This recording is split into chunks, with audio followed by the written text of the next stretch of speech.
Indian national Congress. अच्छा, ये नाम सुनते ही हमारे जहन में क्या आता है? एक पॉलिटिकल पार्टी, है ना?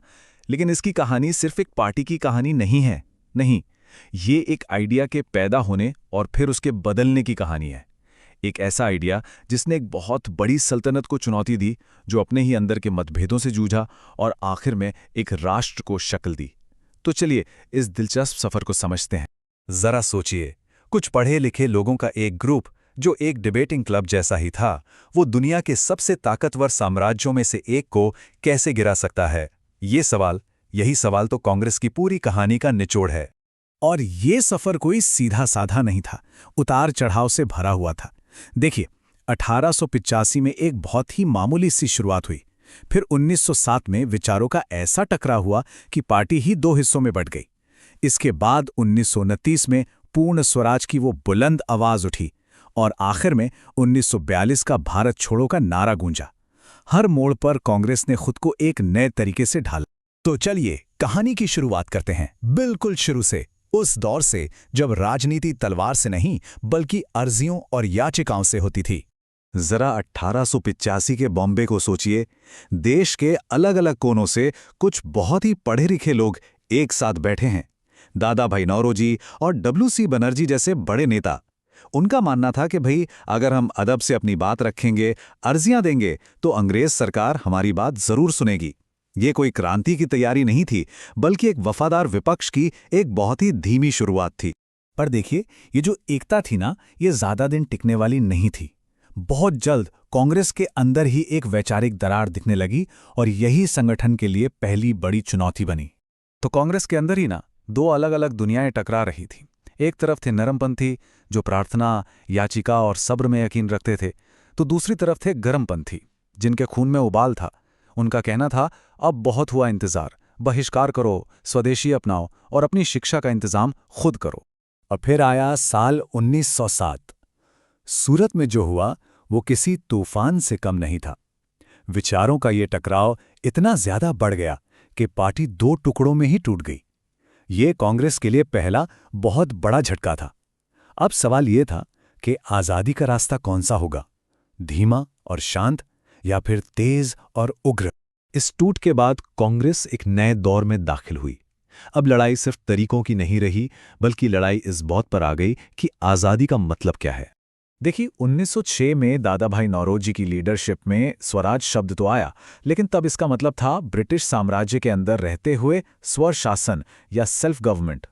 ये पूरी तरह से आज़ादी की मांग नहीं थी, बल्कि सिस्टम में रहकर ही ज्यादा अधिकार पाने की एक कोशिश थी। पर अब जमाना बदल रहा था और लोगों की उम्मीदें भी। ब्रिटिश साम्राज्य के अंदर स्वशासन का यह आइडिया अब एक पिंजरे में बंद पंछी जैसा लगने लगा था। लोगों को अब सिर्फ पिंजरे का दरवाजा खुला नहीं चाहिए था, उन्हें पूरा आसमान चाहिए था। और फिर 1929 की वो सर्द रात, रावी नदी का किनारा और इतिहास लिखा जा रहा था। जवाहरलाल नेहरू की जोशीली आवाज में कांग्रेस ने ऐलान किया, पूर्ण स्वराज, मतलब पूरी आजादी, अब कोई आधा अधूरा समझौता नहीं। ये एक ऐसी घोषणा थी जिसने पूरे देश में जैसे एक बिजली दौड़ा। ठीक है, आजादी का लक्ष्य तो तय हो गया, पर आजाद भारत होगा कैसा? सिर्फ अंग्रेजों को यहां से निकालना ही काफी नहीं था। अब जरूरत थी एक ऐसे सपने को शक्ल देने की जो करोड़ों भारतीयों की उम्मीदों को पूरा कर सके। तो इस सवाल का जवाब मिला 1931 के कराची सेशन में। यहां कांग्रेस ने एक प्रस्ताव पास किया जिसमें यह बताया गया कि पूर्ण स्वराज का आम लोगों के लिए, जनता के लिए क्या मतलब होगा। ये एक तरह से भविष्य के भारत का ब्लूप्रिंट था। इस ब्लूप्रिंट में था क्या? इसमें हर नागरिक के लिए कुछ ना कुछ था। बोलने की आज़ादी, अपनी बात रखने की आज़ादी, हर वयस्क को वोट देने का हक, चाहे वो किसी भी जाति, धर्म या लिंग का हो, और कानून की नज़र में सब बराबर। ये सिर्फ एक प्रस्ताव नहीं था, ये एक नए लोकतांत्रिक और सेक्युलर भारत की नींव का पत्थर था। और बात सिर्फ सियासी आज़ादी की नहीं थी, बात थी आर्थिक न्याय की भी। किसानों के लिए लगान में बड़ी कमी, मजदूरों के लिए एक सम्मानजनक वेतन और सभी को अपनी आवाज उठाने के लिए यूनियन बनाने का अधिकार। ये एक ऐसे भारत का सपना था जहां कोई भूखा या लाचार न हो। और आप जानते हैं सबसे कमाल की बात क्या है? ये विचार उस समय के हिसाब से इतने आगे के थे कि आज़ादी के बाद जब भारत का संविधान लिखा गया तो इन्हीं सिद्धांतों ने उसकी आत्मा को बनाया। मतलब ये सिर्फ बातें नहीं थीं, ये एक बेहतर समाज बनाने का पक्का इरादा था। खैर, कागज पर एक विजन बना लेना एक बात है और असलियत में उसे एक साथ लेकर चलना बिल्कुल दूसरी। सबसे बड़ी चुनौतियां तो अक्सर अंदर से ही आती हैं। और अब वक्त था दो दिग्गजों के टकराव का। तो हुआ ये कि 1930 के दशक का आखिर आते आते आंदोलन के दो सबसे बड़े चेहरों, महात्मा गांधी और सुभाष चंद्र बोस, के बीच विचारों का एक बड़ा टकराव शुरू हो गया। ये टकराव इस बात को लेकर था कि आगे का रास्ता क्या होगा। ये टकराव खुलकर सामने कब आया? 1939 के त्रिपुरी सेशन में, जब सुभाष चंद्र बोस ने गांधी जी के चुने हुए उम्मीदवार पट्टाभी सीतारामैया के खिलाफ अध्यक्ष पद का चुनाव जीत लिया। ये कांग्रेस के अंदर एक बड़े बंटवारे का साफ संकेत था। चुनाव के नतीजों के बाद गांधी जी ने जो कहा वो इस टकराव की गहराई बताता है। उन्होंने कहा, पट्टाभी की हार मेरी अपनी हार है। यह सिर्फ एक चुनाव की हार जीत नहीं थी, ये दो बिल्कुल अलग सोच का टकराव था।